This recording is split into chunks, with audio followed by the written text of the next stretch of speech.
હું એક સાધારણ મહિલા છું. હું તમને મારી પર્સનલ લાઈફ વિશે થોડુંક જણાવું તો મારા લગ્ન 5 વર્ષ પહેલાં થયા હતા. મારા પતિ એકદમ બોરિંગ માણસ છે.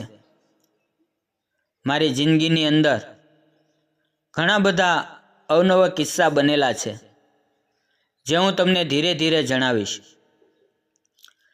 જે વાત હું આજ તમને બતાવી રહી છું તે ખૂબ જ સુંદર અને મજેદાર છે. એક દિવસ મેં હોમ સર્વિસ બ્યુટી પાર્લર માટે ઓનલાઈન બુકિંગ કરાવ્યું. મને એમ હતું કે કોઈ છોકરી આવશે, પરંતુ એક છોકરો આવી ગયો. મને પણ તેને જોઈને ઘણું આશ્ચર્ય થયું, પરંતુ પછી મેં વિચાર્યું કે જો હું સારા બ્યુટી પાર્લરમાં જાઉં તો ત્યાં પણ છોકરાઓ જ બેઝિક બ્યુટી સર્વિસ આપે છે, તો આમાં નમાઈ લાગે તેવી કોઈ વાત હતી નહીં. અને મારે ફક્ત પેડિક્યોર અને મેનિક્યોર જ કરાવવું હતું. મારા ઘરમાં હું, મારા પતિ અને મારા સસરા, અમે 3 જણા છીએ. મારા પતિ ઓફિસે ગયા હતા અને મારા સસુર બેઠક રૂમની અંદર ટીવી જોઈ રહ્યા હતા.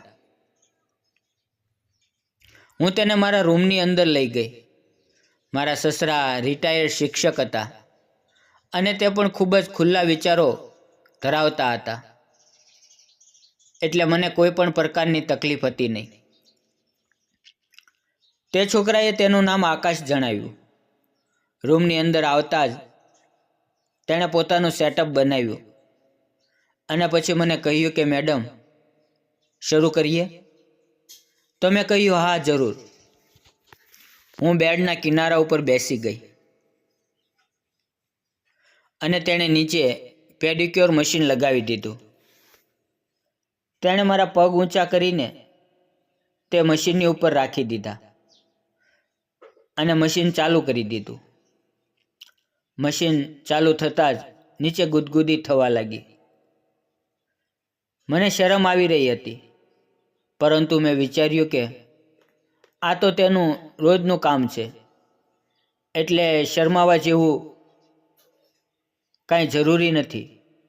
મેં મારા બંને પગ ભેગા કરી લીધા હતા. તેણે મને રિલેક્સ થવા માટે કહ્યું. પછી તેણે મારા પગ ઉપર ક્રીમ લગાવવાનું શરૂ કર્યું. મને લાગતું હતું કે તેને બધું જ નજરે આવતું હશે. મને વિશ્વાસ આવતો નહોતો કે તે બેસીને શું કરી રહ્યો છે.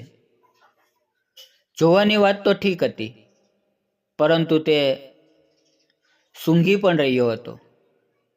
મને એવું લાગતું હતું કે તેના મનમાં કંઈક ચાલી રહ્યું છે, પરંતુ મને આ બધું સારું પણ લાગી રહ્યું હતું. તેણે અચાનક મને કહ્યું, full body massage, full body વેક્સિંગના પેકેજ ઉપર અત્યારે મોટું ડિસ્કાઉન્ટ ચાલી રહ્યું છે. શું મેડમ, તમે તેનો ફાયદો લેવા માંગો છો?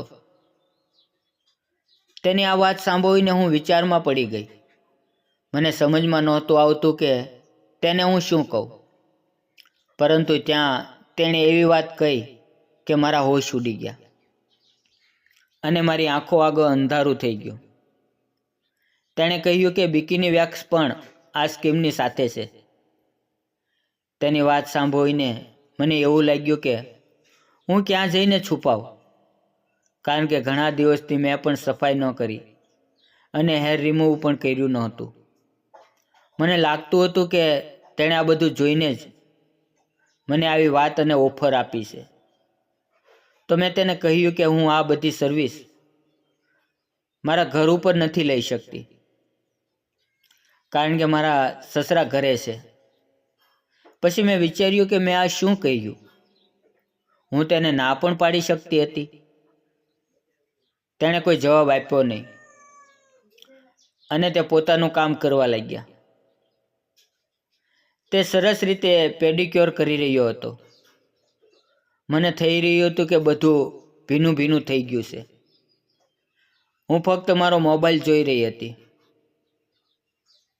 નીચેથી અવાજ આવ્યો કે સંજના, ઘરનો દરવાજો બંધ કરી લેજે, હું બહાર જાઉં છું. મને યાદ આવ્યું કે મારા સસરા અત્યારે તેના મિત્રને ત્યાં બેસવા માટે ગયા. હું નીચે ગેટ બંધ કરીને પાછી ઉપર આવી ગઈ. તે મને ફરીવાર કહેવા લાગ્યો કે મેડમ, પૂરી બોડી વેક્સ લઈ લ્યો, હું તમને કોમ્પ્લિમેન્ટરી દઈશ. હું હવે દિમાગ નહીં પણ દિલથી વિચારવા લાગી અને મેં કહ્યું, ઠીક છે, કરી નાખ વેક્સિંગ. તેણે મને કાચની સામે બેસાડીને કહ્યું, મેડમ, હવે તમે મસાજનો આનંદ લ્યો અને શરીરને ઢીલું છોડી દો. તે કહેવા લાગ્યો કે બહારથી ક્યારેય પણ ખબર નથી પડતી કે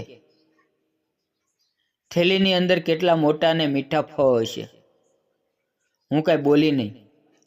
તે મને ફક્ત હસાવવા માંગતો હતો. તે બોલ્યો, ચાલો હું તમને વેક્સિંગ કરી દઉં. તેણે કહ્યું કે આ ખૂબ જ સુંદર છે. તેણે ડાબી બાજુ વેક્સ કરવાનું કાપડ લગાડ્યું અને એક જ ઝાટકે ખેંચી કાઢ્યું. મારા મોઢામાંથી બાંગ નીકળી ગઈ, કારણ કે મેં ક્યારેય પણ વેક્સ કરાવ્યું નહોતું.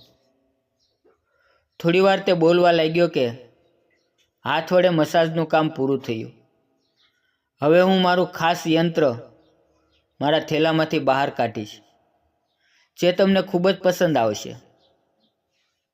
તેણે થેલામાંથી એક મોટું મશીન બહાર કાઢ્યું. તેને જોઈને મને લાગ્યું કે ખરેખર આજે આ મશીનની મસાજ મારા હોશ ઉડાડી દેશે. મિત્રો, વિડીયો પસંદ આવ્યો હોય તો વિડીયોને લાઈક અને ચેનલને સબસ્ક્રાઈબ કરવાનું ભૂલશો નહીં. ફરી મળશું એક નવા વિડીયોમાં.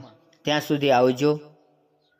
આ વિડીયોનો આગળનો ભાગ જોવા માટે આવતીકાલે ફરી અમારી ચેનલની મુલાકાત અવશ્ય લેજો. ધન્યવાદ મિત્રો. અને જો તમારે આ મસાજ કરવાવાળાનો નંબર જોઈએ તો કોમેન્ટ બોક્સની અંદર કોમેન્ટ કરો, હું તમને જરૂર આપીશ. તેની સેવાઓ દરેક શહેરની અંદર ઉપલબ્ધ છે. ધન્યવાદ મિત્રો.